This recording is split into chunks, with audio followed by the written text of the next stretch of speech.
Right. Well, that is very good. If I forget to do that, please remind me because that's a way we can get to know each other better and helps me with names. And I will always remember your fellow Chicago.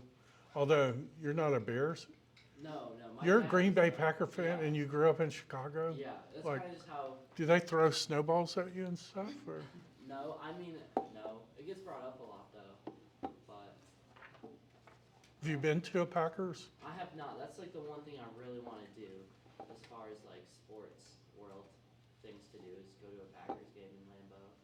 Yeah. It's on the top of my list.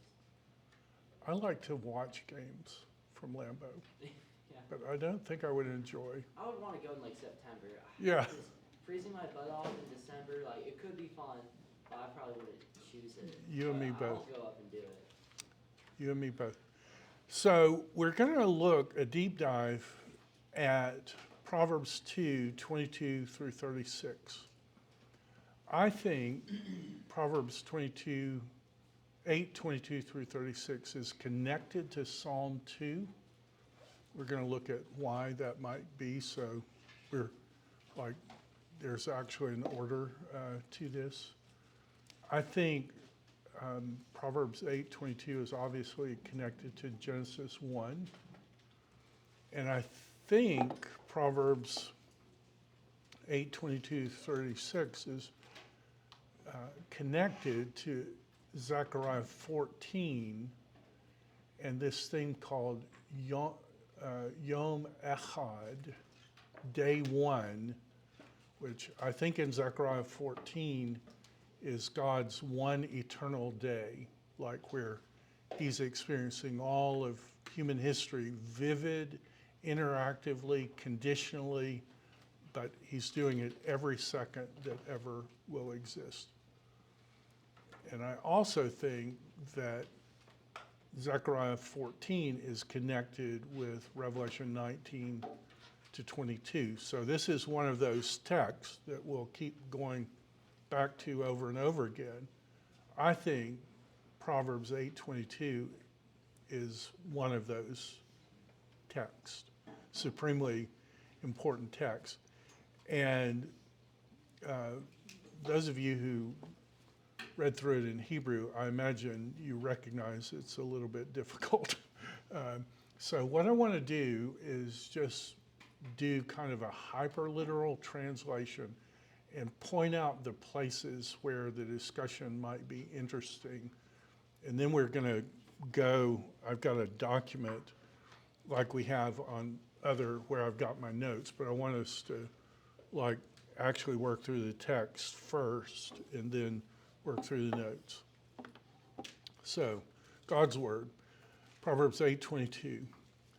The Lord kannad me as the reshit of his way. And you say, we aren't speaking in tongues, can I get an interpreter? Okay. The Lord kannad me, it can be translated possessed me. The Septuagint translates it created me. The word is the same word Eve describes of having Cain as a baby. I don't know how to translate that in English. The Lord had me as a baby as the beginning of his way. That seems a little strange. The Lord created me seems to not be able to do the giving birth language. The Lord acquired me. The word is translated that way, and the ESV translates it acquire in the Eve text of 4. I don't know. I'm going to say kana for now, and we're going to just use that, trying to flesh out what that may be. But the Lord kannad me as the reshit. And those of you who've had Hebrew, can you hear the bereshit bara Elohim? So that reshit part is the exact same word with the exact same spelling as Genesis 1. So in the beginning God created, the beginning part is Reshit. So Bereshit is in beginning. So Reshit is just that beginning word. And I'm doing it, the Lord possessed me or acquired me or gave me birth, or I don't know how to do it. But you can do it as the Reshit of his way. Then it says before, and this is going to be a Garden of Eden word in Genesis Kedem, when it says God planted a garden in the east.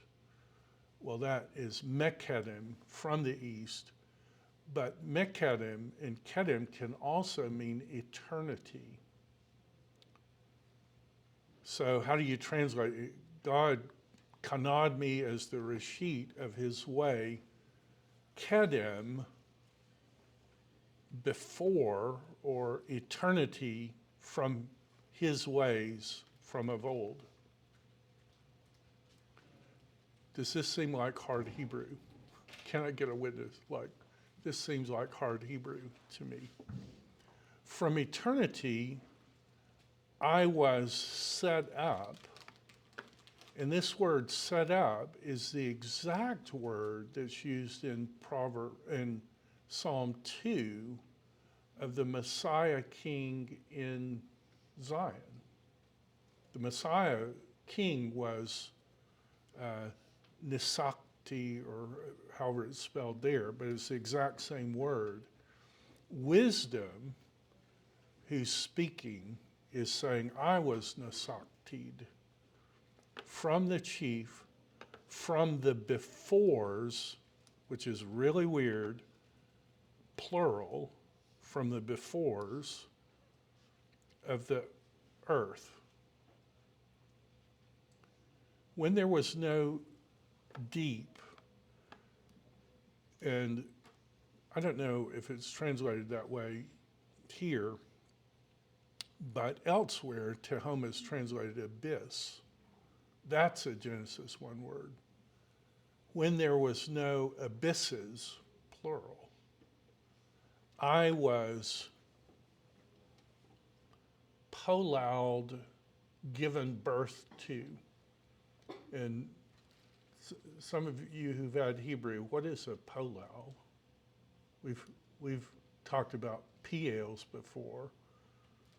Well, you probably have no idea because your inferior Hebrew teacher never taught you a polal. But a polal is the Piel passive of a geminate verb that has the same two last letters. So this is the word that's used of a woman writhing in anguish as she's giving birth.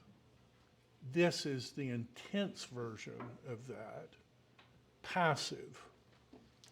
When there was no abysses, I was writhed in agony, brought forth.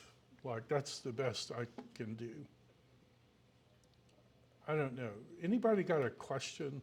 Like, what in the world is this talking about? And it's a woman who's talking. I was polalled, brought forth, when there were no deeps, no fountains, which glorified the waters. So this seems to be talking about what was happening before the Bereshit bara Elohim.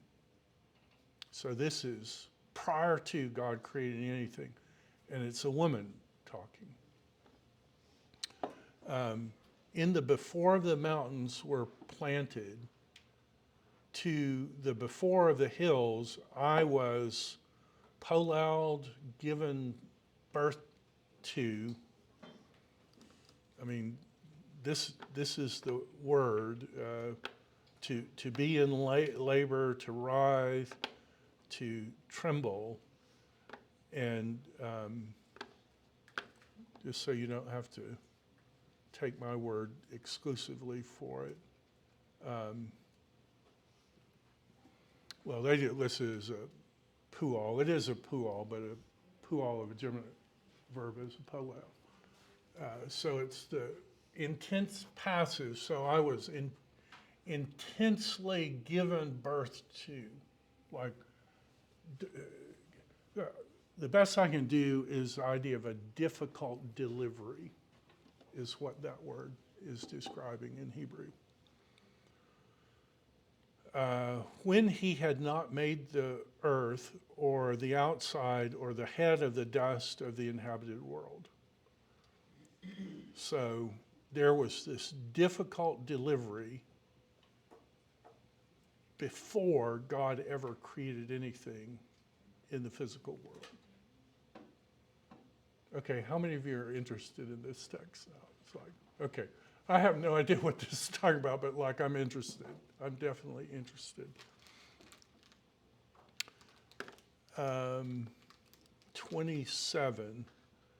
When he, and so he is God, established the Shemayim, which in Hebrew that's the dual heavens. Like, why are there two of them, and what two heavens are you talking about? When he established the two heavens, I was there. When he assigned the circle over the faces of the abyss, when he made hard the dust from above,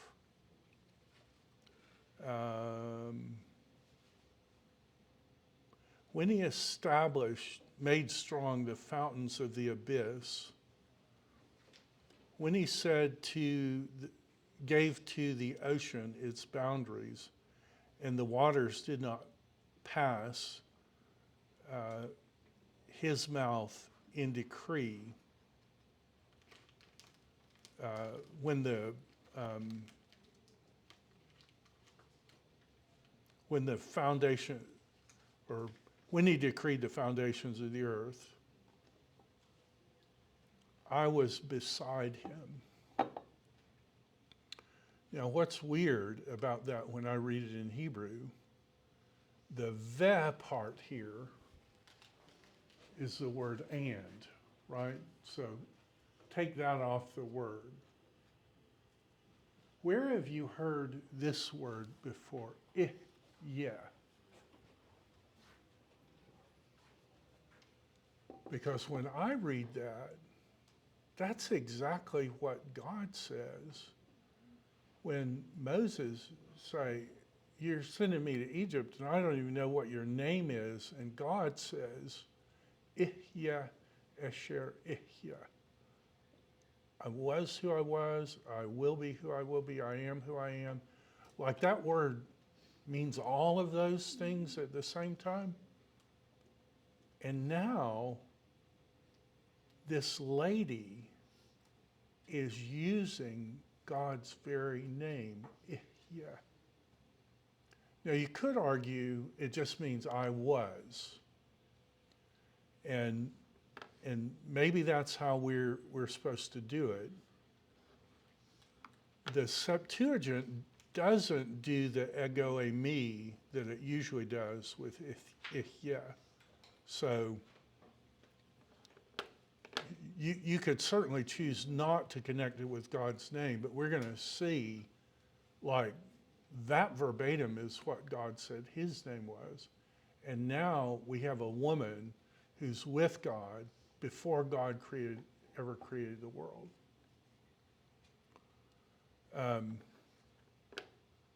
I was at his side. Can you just give me a second? I want to look at something. Oh, wow, the Septuagintal guy bailed. He doesn't translate it that way. That's interesting to me.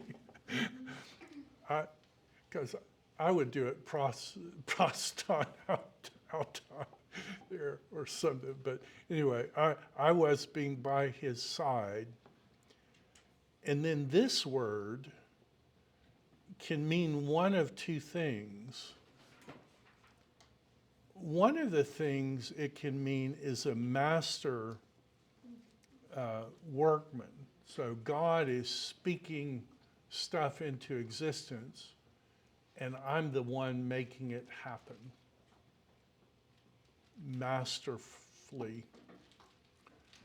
Other people think,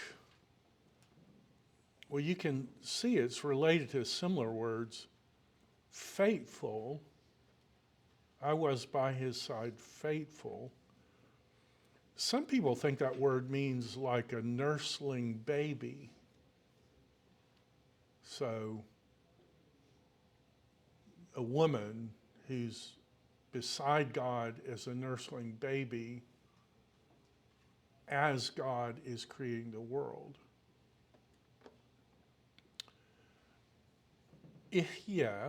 I was his multiple delights. So this word is the word delight. You can see it's in the plural. A son whom the Father takes pleasure in. The plural of intensification. I was his immense pleasure.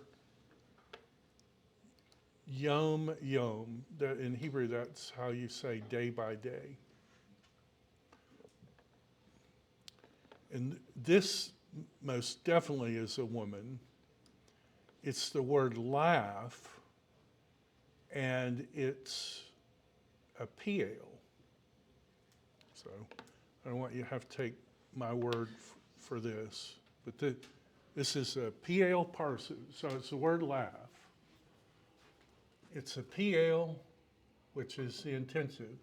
It's a woman, and it's a participle, which means it's the ing form of the verb laugh. So when God's creating the world, this woman who is God's intense pleasure is piel, laughing in God's presence constantly. And do you see how this is a piel participle? Can you see that this word and this word are exactly the same word? So it's a woman. The et makes it a woman. The me makes it a participle. And you would have a double middle radical, but that's a guttural, so you can't double a guttural. She laughing her head off in his presence, always. Laughing her head off in the created world of his land. So there's a creation, and wisdom, Lady Wisdom, is rejoicing over this creation. Now, can you see this word rejoicing here? And here, I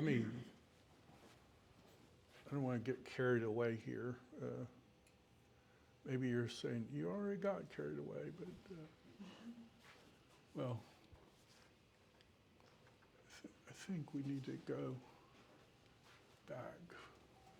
Do you see this word, kind of what it looks like, that, I don't know, W-looking thing and a backwards Y? Do you see that this word is the same as that word? Can you see that? So, God's name, this woman, laughing her head off, in God's presence, always, laughing her head off, not making fun of something, but like rejoicing. This is before God ever created anything. In the inhabited world, my delight, So I think this is saying that wisdom is God's delight. And this word says, my delight, and that little bit of it makes it plural. So it's my delights are with the B'nai Adam. Now you're going to have an intelligent reader question for me. Why are the children of man in the beginning Because when is this happening? while the earth was being created? So we read this story in Genesis 1. Who comes first, the land or people? The land. The land. The land. And this is saying before the land happened, this woman's laughing her head off in delight over the B'nai Adam.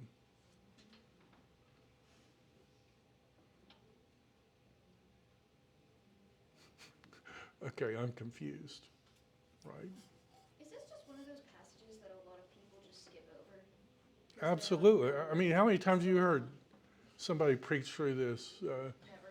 Never. Never. So there's a reason we're doing it today, right?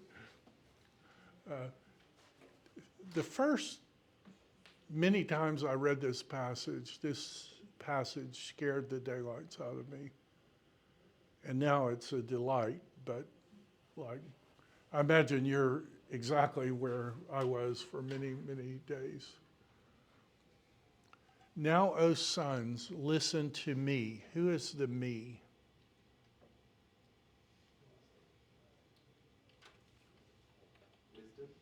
Wisdom. So it's the woman. Now, O sons, listen to me. Blessed are my ways. Blessed are the blessings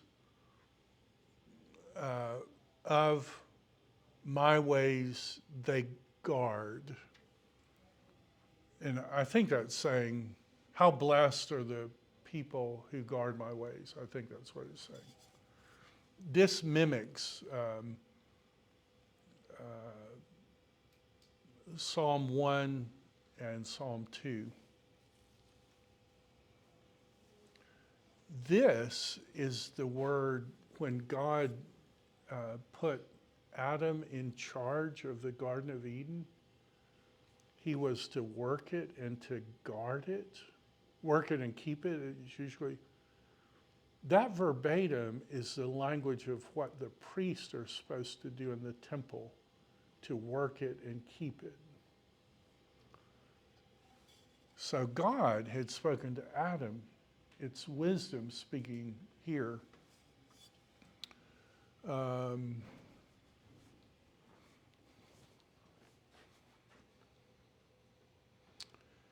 Hear instruction and be wise. Do not neglect it. Oh, the blessings of the Adam. Do you see that word, Adam? So Adam can either be mankind or Adam. You have to decide which way. And so they decided it just means one here, but you can see it's the word Adam. Oh, the blessings of the Adam who listens to me. Who's the to me? It's wisdom, Lady Wisdom. To rise early. Now this is really interesting in Hebrew because this word without the dots is the word almond, like the word almonds. And the menorah bears almond blossoms. Aaron's dead stick that came back to life bore almond blossoms. I don't know how to translate that in Hebrew, but it's some kind of play on words. Oh, the blessings of the Adam, listening to me, to almond, carefully watch, I don't know, on my doors, yom yom. So that's what wisdom was doing with God before the world was created, yom yom, right? To guard my mezuzah of my entryway, because the one finding me finds life and will be blessed from the Lord. The one who misses me is doing violence to his own soul.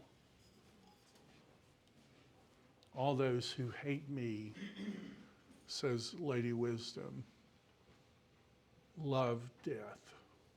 So maybe slightly off topic. The mezuzah word, is that doors? Door pose. So when you do the Passover blood, you do it the two things.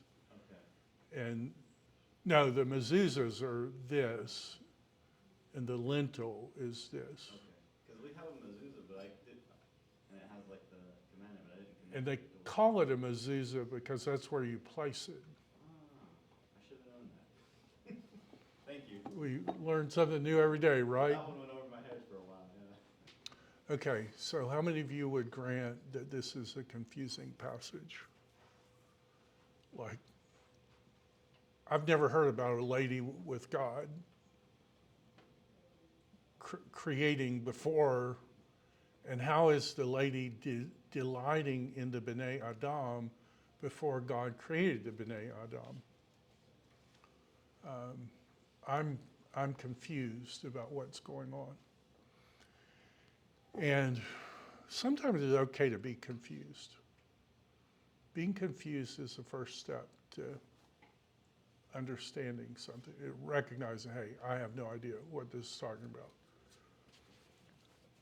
For many years, I just didn't even want to study this because it looks like it violates what doctrines in Scripture.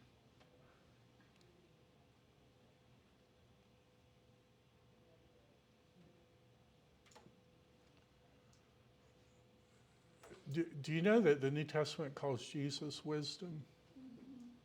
For 1 Corinthians 1, he became for us the Sophia of God. So this is Lady Sophia, Lady Wisdom. But Jesus is a man, right? And this entity is a woman. So, like, that's weird. The Septuagint, okay, and remember, a lot of the early church only spoke Greek.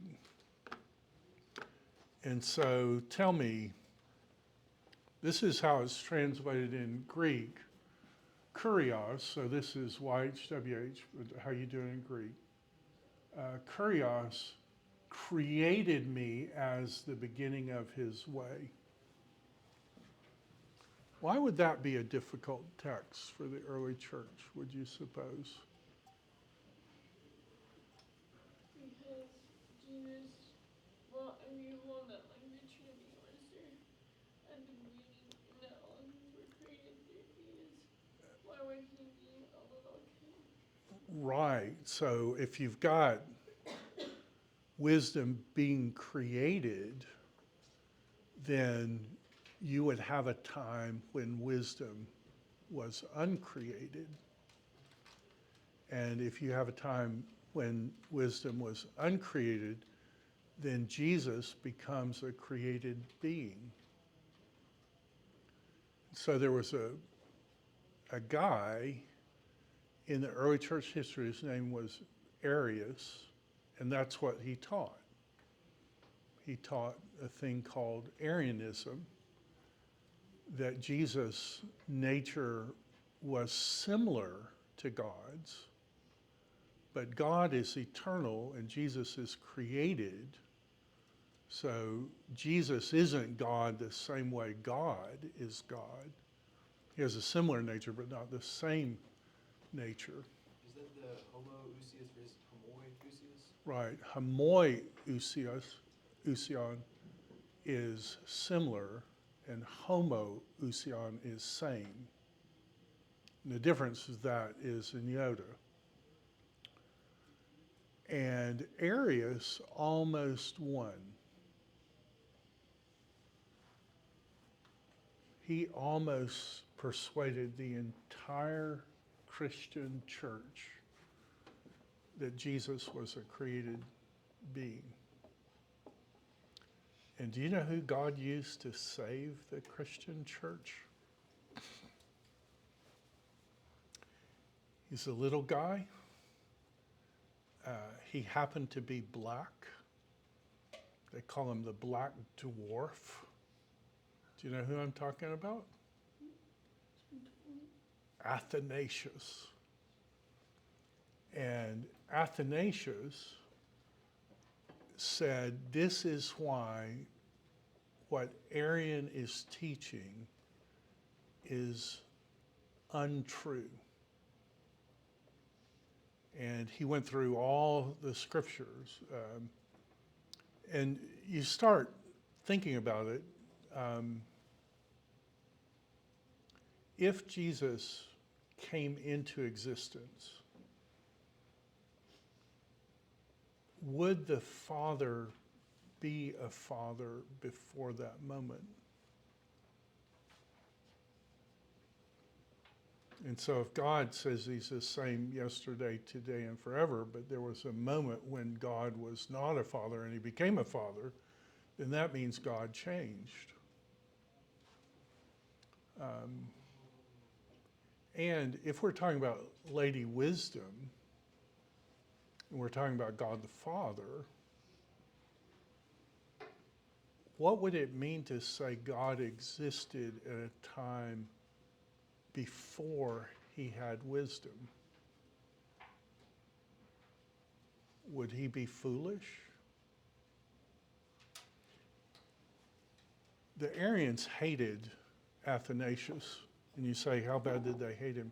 They hated him bad enough to try to kill him over it. And sad day in church history.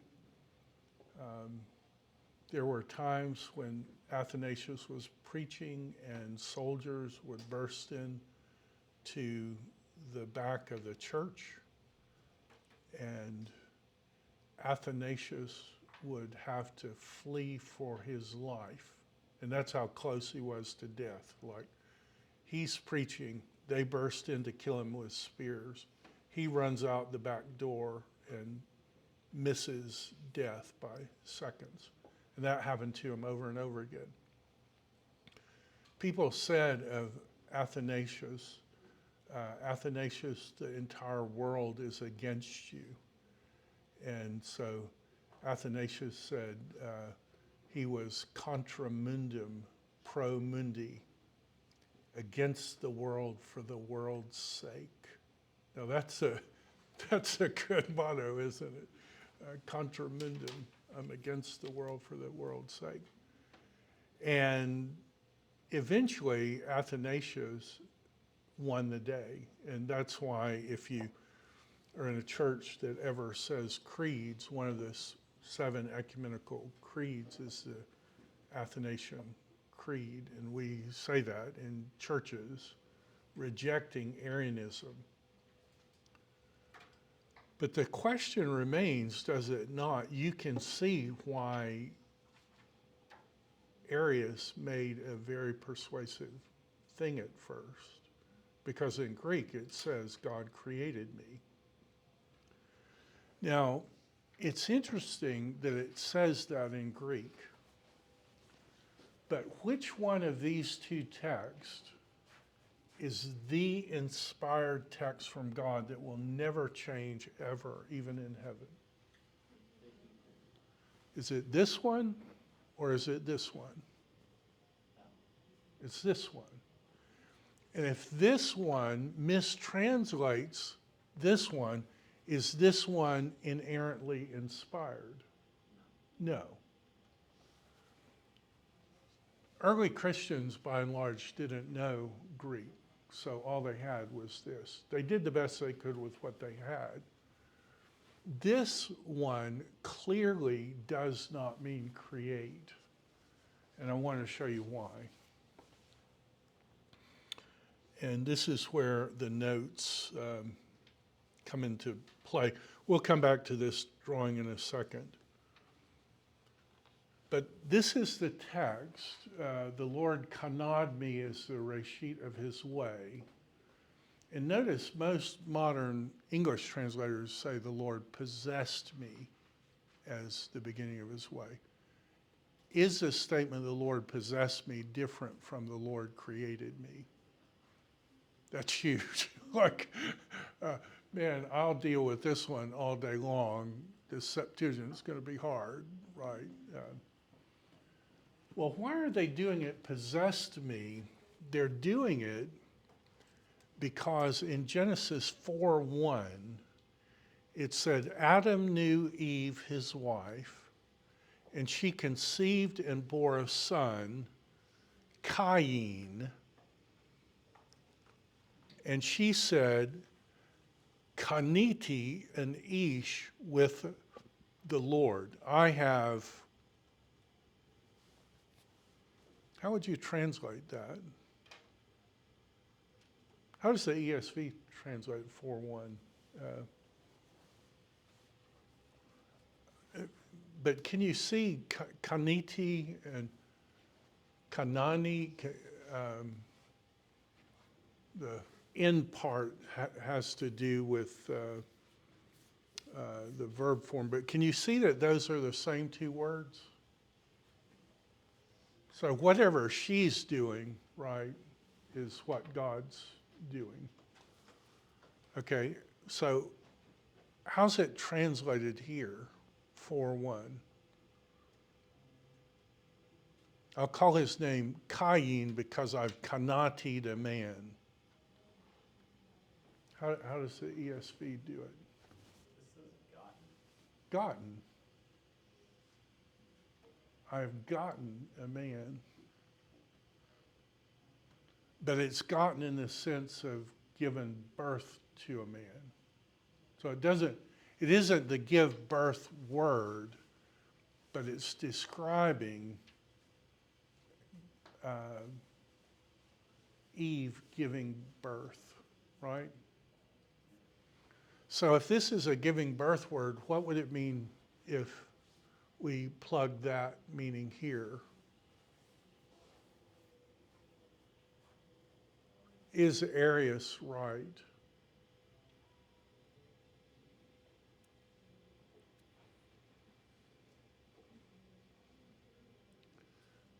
You could still argue Arius is right, but then you have to say there was a time when the Father wasn't the Father. So that's where it gets tricky. But can you see that it's not nearly as bad as it seemed in the Septuagint? Like the Septuagint, the Lord created me. Arius says the Logos of the created being. It's less so if we do it recognizing that it's interacting with this text. And these are the exact same words. Oh, I could have looked down here. Well, anyway.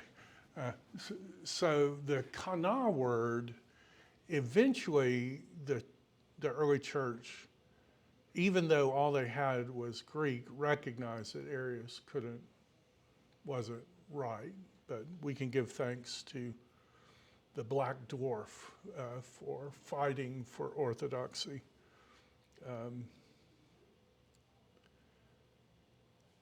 We have this thing that I pointed out already. I was being at his side, and I had Claude Anthropic write up my notes. I explained to Claude what I wanted to give a lecture on, so Claude spit out like 12 pages, and it was perfect. It was like, Claude's gotten to where it seems like Claude can read my mind, like, because we've worked on so many, like he just knows what I want, you know? And so I'll do a little paragraph and he'll give me 11 pages, it's great. Well, I'd max out my Claude credit, and so I went over to Gemini, right? And I asked Gemini, hey, has anybody connected this with God's name? And Gemini gave me some data, and I corrected and said I was thinking of this term, I am who I am, or I was who I was. And when I said that to Gemini, this is what Gemini said. You're looking at the specific verbal form, yeah. And then Gemini said that it made me feel pretty good. This is a profound linguistic connection. The words that call imperfect first person singular of Hayah with a vav consecutive, crucially, yeah, is the exact same root and form used in God's self-revelation to Moses in 3:14. Ihya esher ihya. That looks like exactly the same to me, right? And Gemini said, wow, that's a profound observation. And I thought, yeah, that's what I thought too. And then Gemini said, by using va ihya twice, wisdom is not just saying I was, but is using the I am verb to describe her state of being alongside the Creator.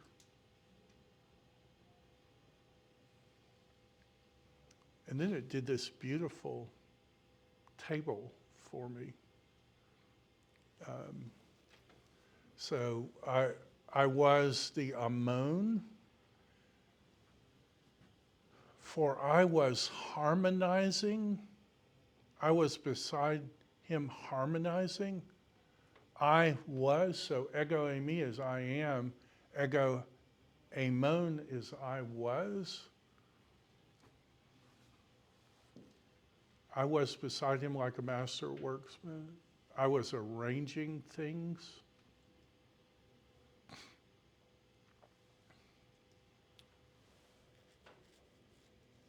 I think this is still Gemini. In Proverbs 8:30, the repetition of ihya resonates with the most sacred self-definition of God in the Hebrew Bible.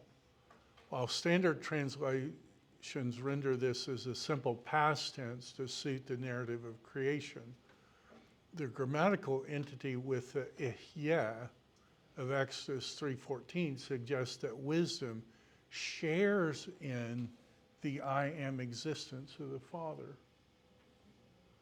The linguistic thread tightens when brought into dialogue with John 17, where Jesus claims that the Father has given him the divine name.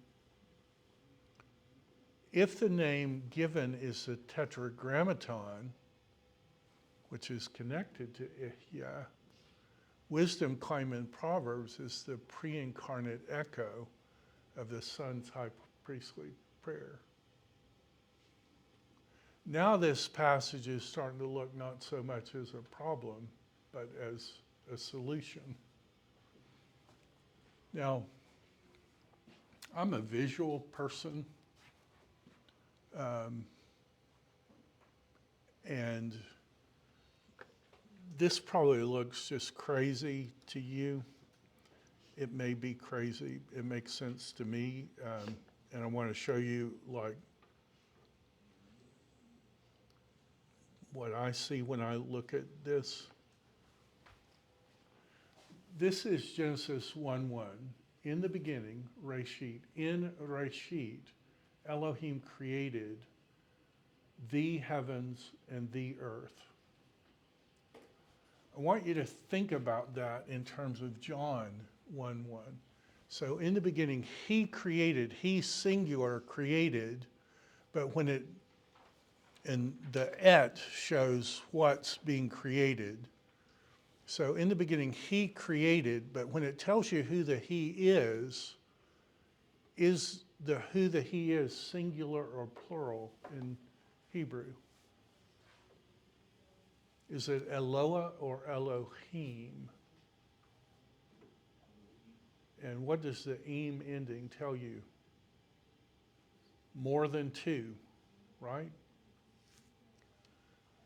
Okay, what's John doing here? In beginning was the Logos, and the Logos was with God. Now, who do you else know was with God at creation? Oh, Lady Wisdom was with God. The Logos was Theos. This man, not woman, this man was with God. In the beginning, all things were created through him, and apart from him, there came about not one atom. Do you see that this is just his explanation of this? So, where's he getting plurality within the unity of God?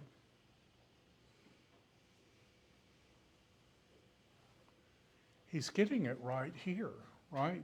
The bara can only mean he created one person who's described as a man versus a woman. But when you get here, you get a plurality, and because it's im and not aim, it can't be just two, it has to be more than two. It would be a dual if it were just two. So the fact that it's true plural means it's more than two. There's a he who infinitely, eternally, absolutely is a he who at the same time infinitely, eternally, and absolutely is also a they. The God of the Bible, 3 words into the Hebrew Bible, is a he, they. The God of the Bible, 3 words into the Bible, is an I, we. If you said to the biblical God, who are you? He would say, I am an I, we.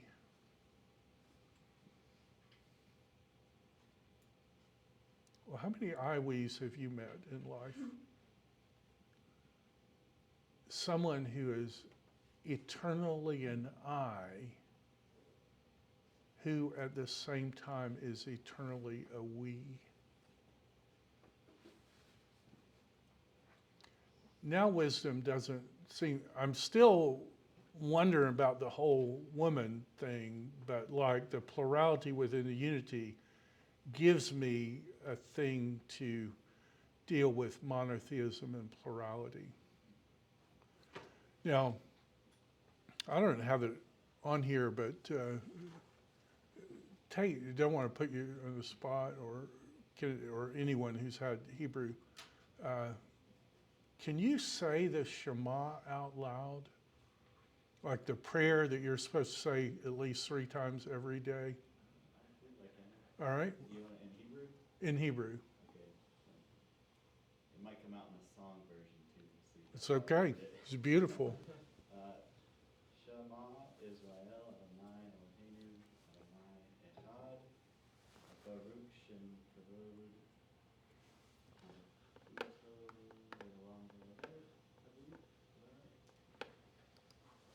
So, what Tate just said is the Shema. The reason it's called the Shema because this is an imperative. It's the word hear. Hear, O Israel. Now, this is a tetragrammaton, right? YHWH. But do you say that out loud? I said Adonai, but most of the time I will translate it to the To Adonai, right? That's the polite way to say it. Like a Jewish person will never say the tetragrammaton out loud. They replace it with the word Adonai. Can you tell me what the word Adonai literally means? Literally, like if you translated the word Adonai, hyper literally, what would Adonai mean? thought it meant God, but Well, it's from the word Adon, Lord.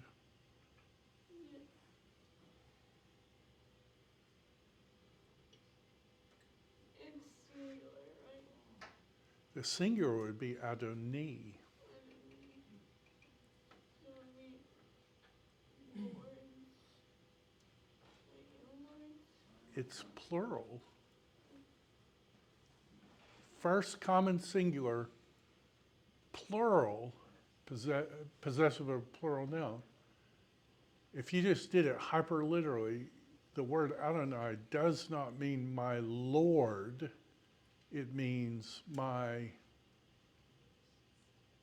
lords, plural. So, in Hebrew, verse 4 is saying, Hear, O Israel, the Lord's our God, the Lord's Well, are... the God, singular or plural, Eloah or Elohim.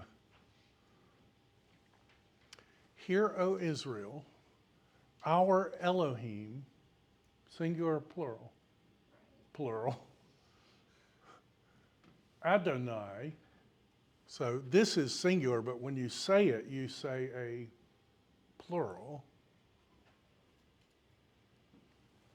Adonai Eloheinu Adonai Echad.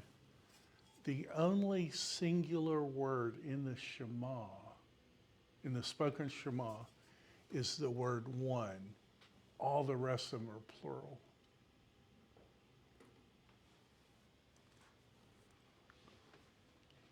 Suddenly, I'm not so freaked out about somebody with God at creation.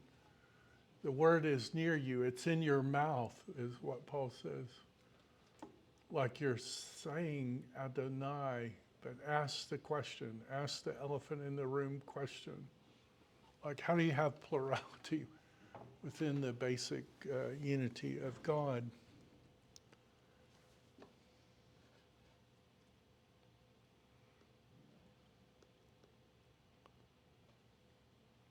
Have you ever had, like, how would they explain that away? Especially like a Jewish audience. I've never like, There's always a way to explain it away. But some people can explain away the world being a ball, you know, sure. and they're convinced that the world's not a ball. And it's like, okay, we'll just have to agree to disagree.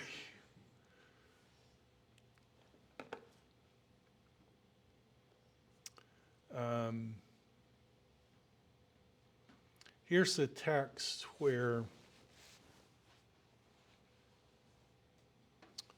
keep them in your name which you have given me.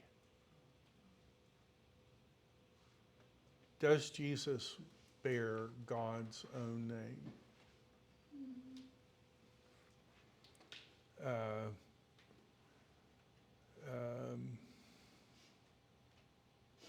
Kanad created.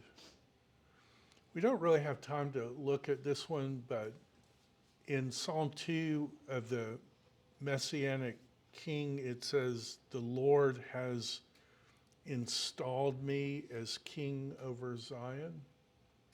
Wisdom says she was installed. I was brought forth. This is difficult labor and birth. I asked Gemini, what have the scholars said about the intensive binyan? And I wasn't exactly sure how to spell the word binyan. So I put a question mark there. And it's nice because both Claude and Gemini will correct my spelling mistake without making me feel like an idiot. So is translated brought forth as a polal verb, which is the passive counterpart to a poel. The poel pulal is intensive binyan used for hollow verb. So it wasn't a Gemini. I said Gemini is a hollow verb where the middle letter is a vowel, which this word is. Scholars have noted several profound implications regarding use of the intensive form in relation to wisdom's origin. Labor pains of creation, the root hul, I guess is how you would say it, primarily refers to twisting, whirling, writhing, specifically in the context of childbirth.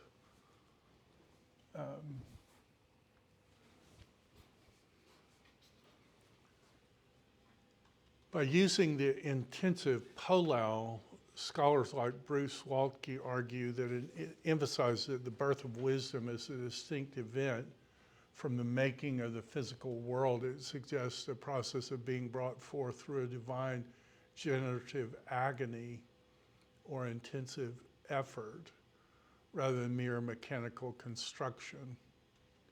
This stands in contrast to verbs used of the physical world like make, where it isn't PL, highlighting that wisdom shares a more intimate, familiar beginning from God. So here's where it gets interesting to me. So I remember the first time I found the linguistic connection between Psalm 2 and Proverbs 8, and I was really interested because I saw the kana, give forth. But what does it say in Psalm 2 of the Son? God says, "You are my Son." And what does he say after that? "You are my Son today." You are my Son today. What does God say? I have begotten you. Do you remember that conversation when you were born, the day you were born? You remember that conversation that you had with your parents? Will I be a boy or a girl? Or that conversation you had with them about what your name was going to be. You remember that conversation? No. No, me either. God's having conversation with the Messianic King on the day he's born.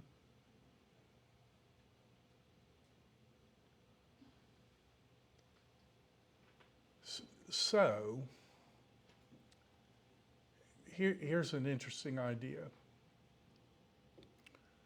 When we look at Zechariah 14, we're going to look at this thing called Yom Echad, day one or one day. And we're going to get into this idea of what's in theology called the atemporality of God. And what the atemporality of God tries to understand is this: is time a thing that exists alongside of God, or is time something that God spoke into existence biblically?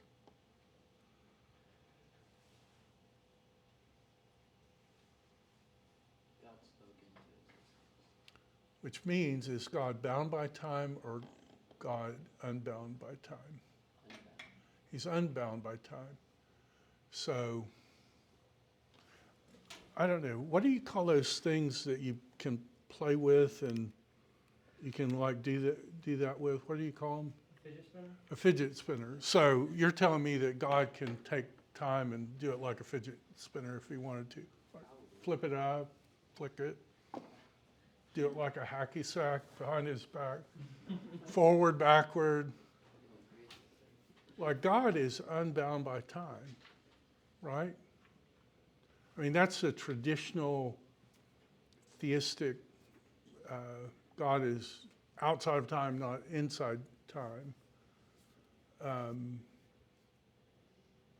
He can speak time into existence. He can speak time out of existence if he wanted to. He's atemporal, the same way. Some people have said it this way: God is omnipresent in all time, the same way God is omnipresent in all space. So the same way he's omnipresent he's just as near to Pluto as he is the altar at my church, right? They're all just equally, God is equally there. So if God exists atemporally, let's suppose God describes that as Yom Echad. What would it mean for God to beget the Logos, Yom Echad.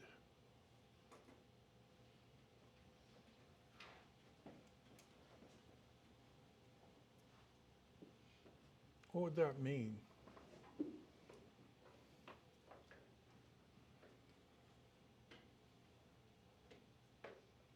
It would mean that it's an eternal begetting.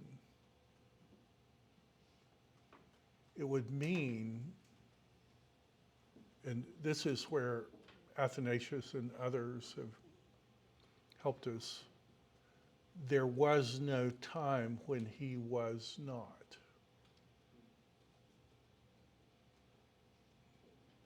It would mean that everything that makes God God was fully possessed by the Father, the Son, and the Spirit. And yet, the Father isn't the Spirit, and the Spirit isn't the Son, and the Son isn't the Father. The God of the Bible is an I-we. And the I-ness of God in no way limits his we-ness. And the we-ness of God in no way limits the I-ness. And that each one of whatever you want to call that fully possesses everything that makes God God.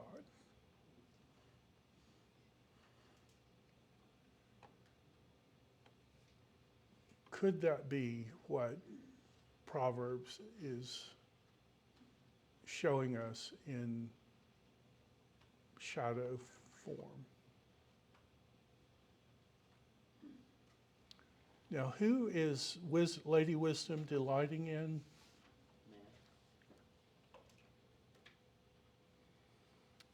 And help me with this Augustine's idea of totus Christus.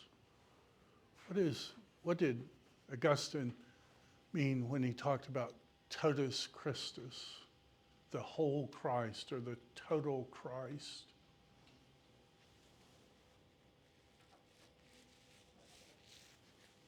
Well, let me ask it this way. When was the lamb slain in God's perception of reality? Before the foundation of the earth. Before the foundation of the earth. When did the election of Christians happen according to the Bible? Before the foundation of the earth. Before the foundation of the earth. What is totus Christus?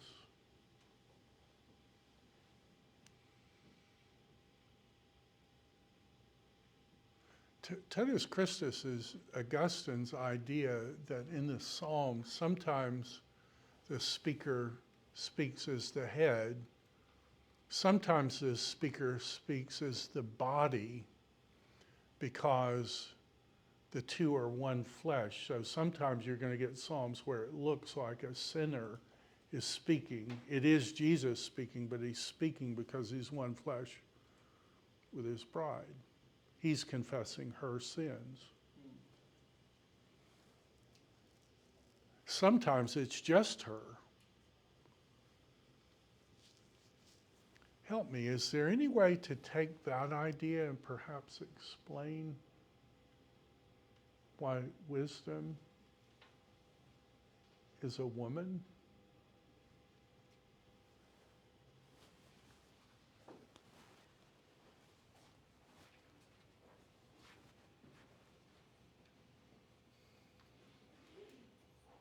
Could it not be Christ speaking as one flesh with his bride? And does he know who will make up his bride? Before the mountains were formed? From everlasting to everlasting, you are God. Now, somebody asked me in a class the other day, I believe the Bible teaches what Jonathan Edwards called evangelical humiliation where sinner, the more we come to embrace our sinfulness before God, the more humble we are in our relation to God. We realize what we were saved from. God says, he who is forgiven little loves little. And God has forgiven us a great deal. The other side of that same coin is this. How perfect will your resurrected body be in heaven in the eschatological consummation? Like, how happy is God going to be with you in the eschatological consummation? Little happy or a lot happy? Like, how perfect are you going to be in the eschatological consummation? Perfectly. The only analogy that God gives us is when a married couple is counting down the minutes until they can consummate their love for each other. I've never met anybody in that situation who isn't joyful. Like, that's about the most joy you can have as a human being, you know? Of all the analogies, that's the analogy that God picked for the eschatological consummation. Okay, here's the deal. For God who stands outside of time, is God waiting for that joy to happen? Or in his experience of reality, was that joy already happening before the creation of the world?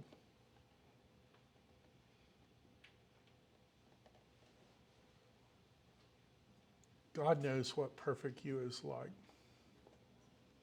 In fact, perfect you already exists in heaven, in Christ, with God.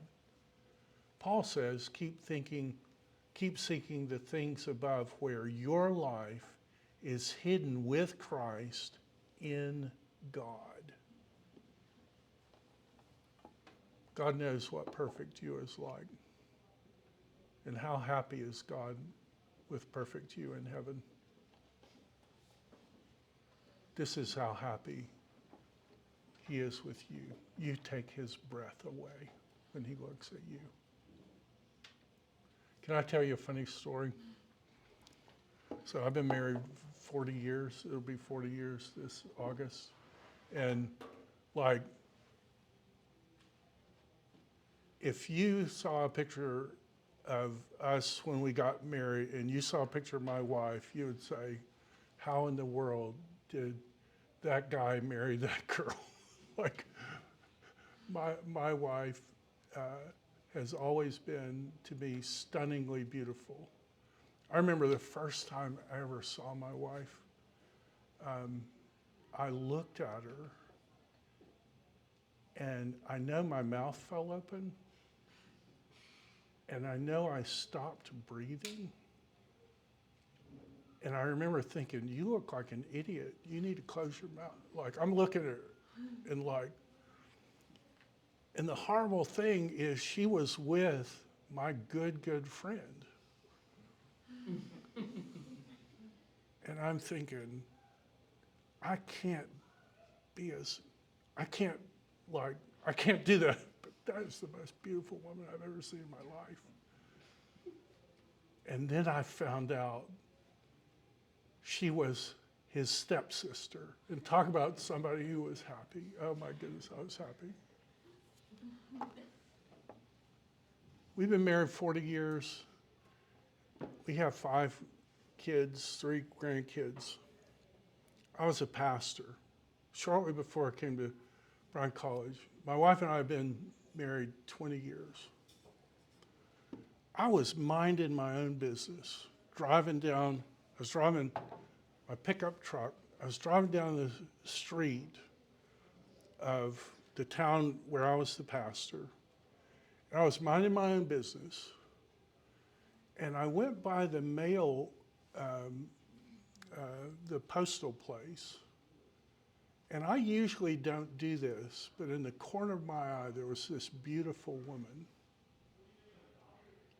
And I should have paid attention, but I was struck by this beautiful woman's, and like, she's so beautiful, like, I'm wrecking my truck, right?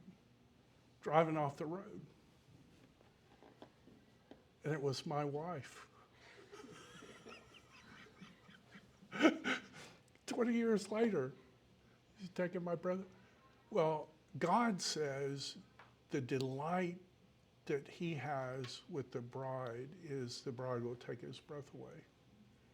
And God already has that experience. And he had it with you before the world was ever created.